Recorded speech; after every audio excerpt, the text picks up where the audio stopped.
नमस्कार दोस्तों, स्वागत है आपका मेरा YouTube channel find career jobs में।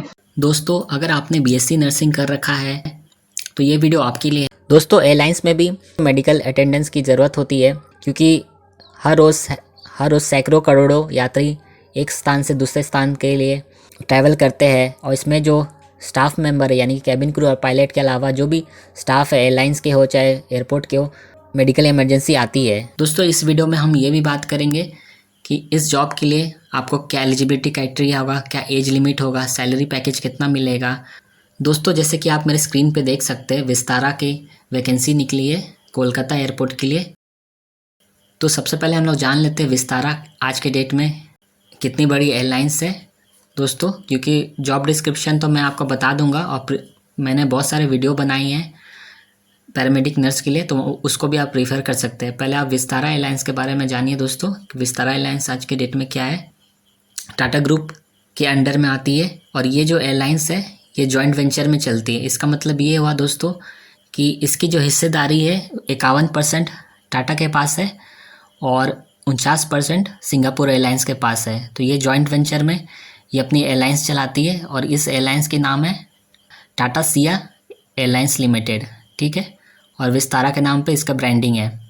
तो इसकी वैकेंसी निकली है पैरामेडिक नर्स के लिए या बोल सकते हैं रजिस्टर्ड नर्स के लिए, ठीक है फ्रेंड्स, कोलकाता एयरपोर्ट के लिए।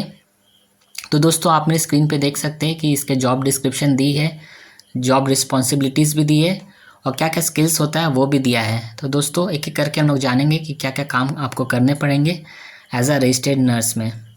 दोस्तों, ये वैकेंसी जो है उन लोगों के लिए है जिनका एक्सपीरियंस 2 से 3 साल है रजिस्टर्ड नर्स में। जैसे कि आप मेरे स्क्रीन पे देख सकते हैं क्वालिफिकेशन में और वर्क एक्सपीरियंस में देख सकते हैं आप मेरे कि आपके 2 से 3 साल एक्सपीरियंस होना चाहिए एज अ रजिस्टर्ड नर्स में।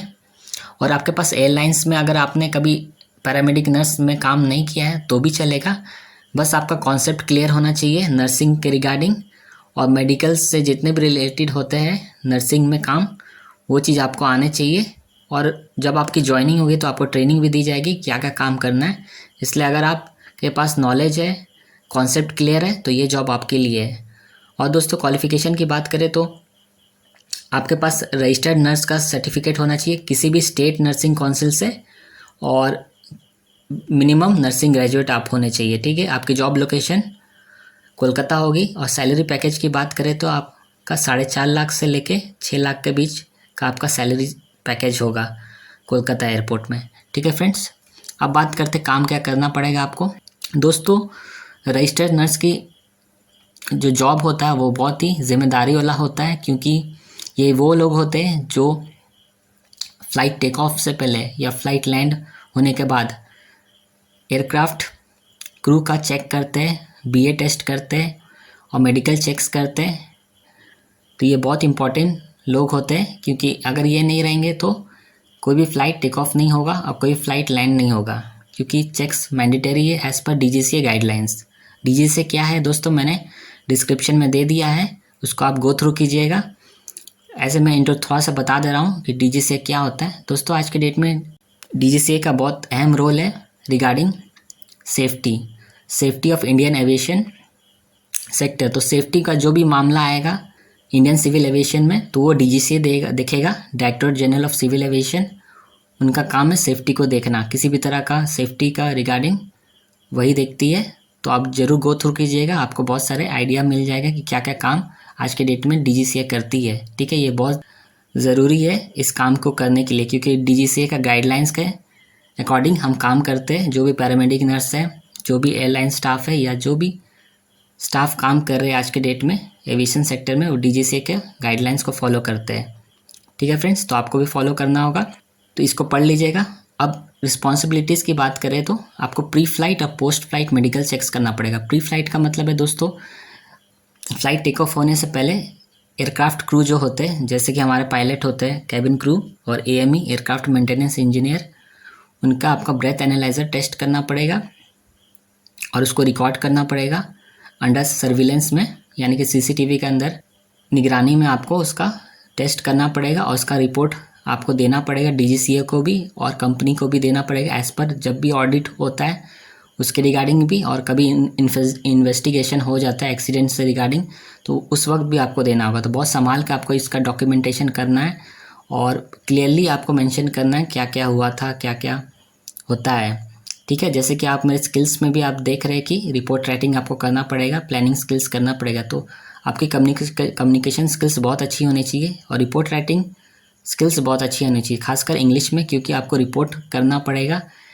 एयरक्राफ्ट इंसिडेंट का, एक्सीडेंट हो जाता है किसी तरह का, तो वो सारी चीज़ आपको मेंशन करना पड़ेगा, अपार्ट फ्रॉम मेडिकल जो सर्विसेज प्रोवाइड करेंगे, क्योंकि यहाँ पे एडमिनिस्ट्रेटिव ड्यूटीज़ भी है जो आपको देखना पड़ेगा, ठीक है फ्रेंड्स। और कभी कभी आपको दिल्ली से बाहर जाना पड़ेगा ऑडिट पर्पज़ से या टेम्प्रोरी पर्पज़ से, जैसे कि आप मेरे देख सकते हैं यहाँ पे लिखा हुआ है। और ये जो काम है आपका रोस्टर में होगा। रोस्टर का मतलब ये होता है शिफ्ट वाइज होगा, कभी आपकी नाइट होगी, कभी आपकी मॉर्निंग में ड्यूटी होगी, as per company requirement. Vistara की फ़्लाइट जो कोलकाता एयरपोर्ट से जितने भी फ़्लाइट ऑपरेट होते हैं वो सब शिफ्ट वाइज चलती है, तो आपको उस शिफ्ट के अकॉर्डिंग काम करना पड़ेगा। और आपको यहाँ पे respond to calls and airport accident drills conducted by airport operator. यहाँ पे एयरपोर्ट ऑपरेटर हमारे एयरपोर्ट अथॉरिटी ऑफ इंडिया हो जाएंगे, और अलग अलग एयरपोर्ट में अलग अलग है। जैसे कि आप कोलकाता में काम करेंगे तो यहाँ पे आपको एयरपोर्ट अथॉरिटी ऑफ इंडिया के अंडर काम करना होगा, तो वहाँ पे मॉक ड्रिल्स होता है regarding accident, incident, medical emergencies. तो मॉक ड्रिल पे आपको पार्टिसिपेट करना पड़ेगा, ठीक है फ्रेंड्स। आपको कोऑर्डिनेट करना होगा जितने भी स्टेक होल्डर्स है, जैसे कि हमारे BCS है, Bureau of Civil Aviation Security, Ministry of Civil Aviation, तो इसके रिगार्डिंग आपको कोऑर्डिनेट करना पड़ेगा। इमरजेंसीज कभी भी आ सकती है, जैसे कि कुछ साल पहले हम कोविड आया था तो भी बहुत बड़ी इमरजेंसीज थी, तो यहाँ पे रजिस्टर्ड नर्स और जो भी पैरामेडिक स्टाफ्स है वो सब उसमें अपना पार्टिसिपेट किए थे और काम कर रहे थे, ठीक है। तो इस तरह के काम आपको करने पड़ेंगे जब आप रजिस्टर्ड नर्स बनेंगे एयरलाइंस में या एयरपोर्ट में फ्रेंड्स।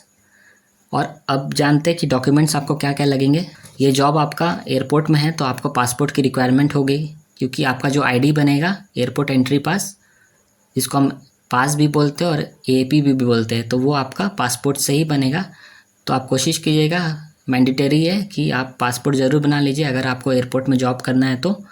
और लेटेस्ट का होना चाहिए, अगर लेटेस्ट का नहीं है, जैसे कि अभी 2019 का मांग रहा है, अगर 2019 का पहले आपका पासपोर्ट इशू हुआ है तो आप उसका पुलिस वेरिफिकेशन आप SP से या SSP से आप करवा सकते हैं, आपके जो नज़दीकी थाना से है, ठीक है। नज़दीकी थाना से आप कर दीजिएगा। आपके पास पैन कार्ड होना चाहिए, आधार कार्ड होना चाहिए, bank account with cheque book होना चाहिए, और यहाँ पे एक्सपीरियंस मांगा है तो आपके पास लास्ट 3 मंथ का सैलरी स्लिप होना चाहिए, रिलीविंग लेटर होना चाहिए या अपॉइंटमेंट लेटर होना चाहिए या एक्सपीरियंस लेटर होना चाहिए। और जितने भी एजुकेशनल क्वालिफिकेशन है 10 से लेके मेडिकल नर्स के आपने ग्रेजुएट किया था उसका फ़ोटोकॉपी के साथ ओरिजिनल होना चाहिए। ओरिजिनल आपको इंटरव्यू के समय ज़रूरत पड़ेगा और ऐसे आप फ़ोटोकॉपी दे सकते हैं। दोस्तों किसी भी तरह के डाउट हो तो आप मुझे कमेंट कीजिएगा, और चैनल पे नए हैं तो चैनल को सब्सक्राइब कर दीजिए, लाइक कीजिएगा और बेल आइकन को प्रेस कर दीजिए ताकि मेरे वीडियोस का नोटिफिकेशन आपको सबसे पहले मिले। जय हिंद, मिलते हैं नेक्स्ट